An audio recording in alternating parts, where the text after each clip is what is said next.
Hi, my name is Tenille Perry, and I'm a featured woman for the November 2023 issue of the Bold Maven magazine.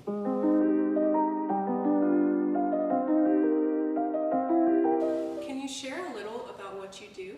Well, as a hospitality consultant, I consult with companies of all different sizes and all different industries on how to increase their levels of customer service.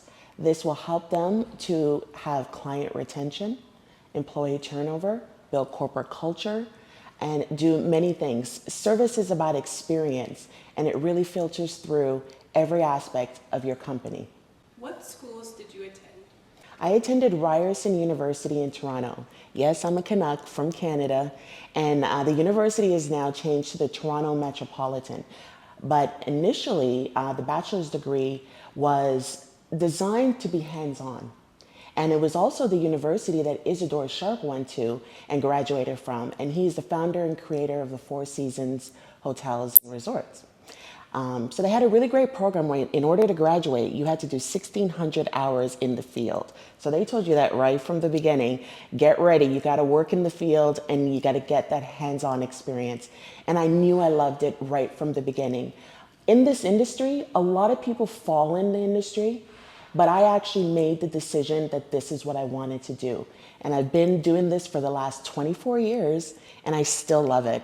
At what age exactly did you decide this was something you wanted to do? I was 16 years old when at school, the guidance counselors were talking to us about what we wanted to do and what courses we wanted to take for college.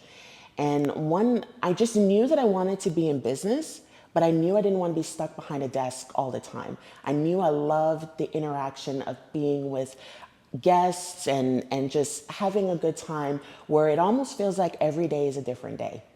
So I didn't know what that looked like at the time. So someone had reached out to us from the Four Seasons in Toronto as part of the career fair. And they explained to us what hospitality was really like. And what drew me initially to the hospitality field was the fact that there's hotels all over the world. And you have an opportunity to work in a lot of different departments all over the world without changing your career without actually changing the industry. And that's kind of what happened with me. I started out in food and beverage, and I'm a foodie at heart, or should I say I'm a wannabe foodie because I'm still working on it. But ultimately, halfway through my career, I decided that the hours were a little much for me, so I moved over to the sales side of it and catering and banquets. So those are the things that I love about the hospitality industry and hotels, because here I am. I've made another switch over the last few years into hospitality consulting, and I'm still loving what I do. What does the average day look like for a hospitality consultant? Well, very different every single day. Customers are a priority, and in hospitality, we call them guests. So our guests are a priority. So the minute I step into the office, I'm checking my voicemails, checking my emails. I want to make sure I get back to people as soon as possible. We're in a go, go, go, convenience is everything culture, and people want to hear from you, and that's how they know you value their time as well. So I reach out to guests as soon as I can, and once I have their needs taken care of, I'm always content building, and I fill that throughout my day, but it's building courses, because every one of my training courses, materials, speaking engagements, they're all customized to each client's specific needs. So I take pride in going back to the drawing board when I have a new client and creating a new program for them that's specific for them, that feels like I listened to their needs and I listened to their objectives and I uncovered their true needs and objectives, because that's a big deal. And that's something that we talk about in a lot of my training too. It's people will talk about price all the time. All day long, they'll talk about price. But 9 times out of 10, it's not really about price. There's usually a hidden need that people are trying to fill. And that's what I do with my discovery calls, to find out what they're looking for. And then I use that to customize the program for that particular client and their staff. Can you give us an idea of what a custom program might look like? What types of trainings and courses you might add into a package?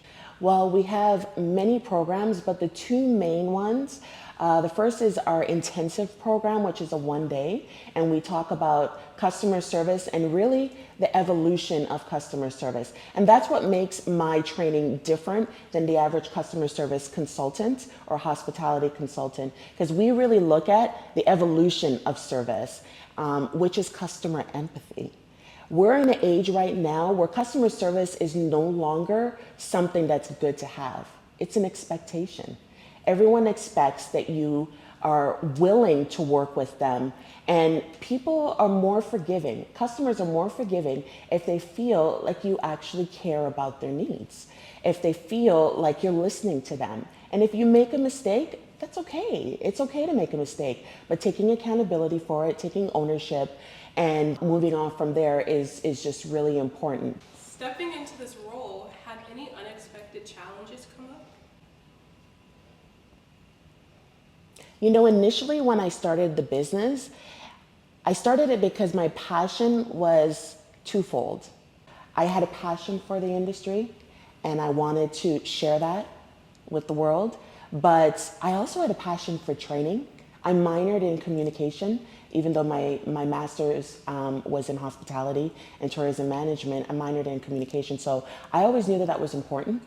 And I had staff and team members that I had trained years in the past that kept coming back to me. And I realized that the mentorship part of it is what I loved.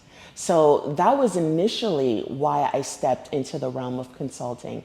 But as time went on, other industries kept coming up to me and saying, hey, I'm in real estate and we need to work on our customer service. We're great with our real estate knowledge, but my team and their service levels are not great. Or I had a law firm that told me, I know everything there is to do about law, but when conflicts arise and when the staff get upset, we don't know how to talk to our customers, so we end up losing customers simply because the service is not great, even though we're excellent at what we do. And that made me realize that service really flows through every industry. And there's not a person on the planet that doesn't touch it every single day. In every shop that you go into, everywhere you go to eat, anyone that you talk on the phone, there's going to be some element of service. And it all boils down to one thing. What experience are you delivering for your clients? So it got to a point where I realized that this is what was more important. And small and medium-sized companies who don't necessarily have a training program in place, I can absolutely help them. And I realized that. But one thing that was a little surprising to me is that the larger companies who already have a service program and training in place, I've been able to layer into their program and just focus on the customer empathy part of customer service training. So we just sort of complement their program as well. Is there a specific award that you're most proud of? Well, throughout my career, I've been so passionate about what I do that I've won, Employee of the Month, Employee of the Year. I won a lot of awards with hospitality, but I have to say the one that is nearest and dearest to my heart is the Sisters with Superpower that I won just recently this year. And why that's important to me is because I continuously hear from a lot of our younger generation. They'll come up to me and say, Miss Perry, how did you get to this position? How did you get to do this? I want to be like you. I keep trying to get promoted and I keep getting passed over. How did you do it? And I love the opportunity to mentor and help someone to grow and actually watch their career develop.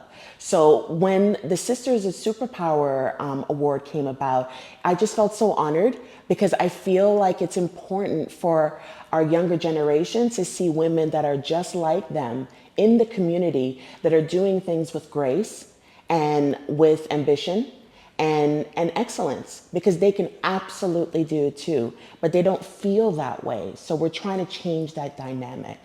Besides work, how do you like to fill your days? Ooh, I have the cutest dog in the world. His name is Milo, and he's super protective of Mom. I love to go for a walk with him. I try to stay physically active, so I'll do yoga, meditation practices, or working out. But this is a weird quirk of mine. I also am into real estate. So I like driving into new neighborhoods that I don't know about and pulling up my Trulia app and seeing what the prices are. But I would have to say the biggest thing that I love doing is learning.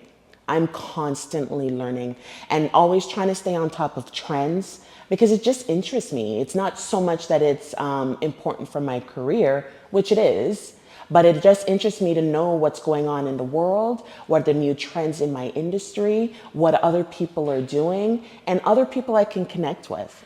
So I like networking as well. Final question. What advice would you give an 18-year-old you? Ooh, an 18-year-old you. You know, when I started in this industry, everyone told me it doesn't make any money. Everyone said, don't do it, be a lawyer, be a doctor, do something else that's gonna make you a lot more money. And ultimately, I decided to do it because I knew it was a passion. And I realized that if you do anything that you're passionate about, you can grow and become really good at it. And that's when the money comes in. When you get really good at whatever you choose to do, wherever your heart is, and you got to put the work in. There's nothing that you're going to do in life that's going to be worth it if you don't put the work in. But once you do that, the money comes. And by the time the money comes, it's not as important anymore. That's what I would tell my 18-year-old self. To stay updated on everything The Bold Maven, follow us on our social media at The Bold Maven Mag.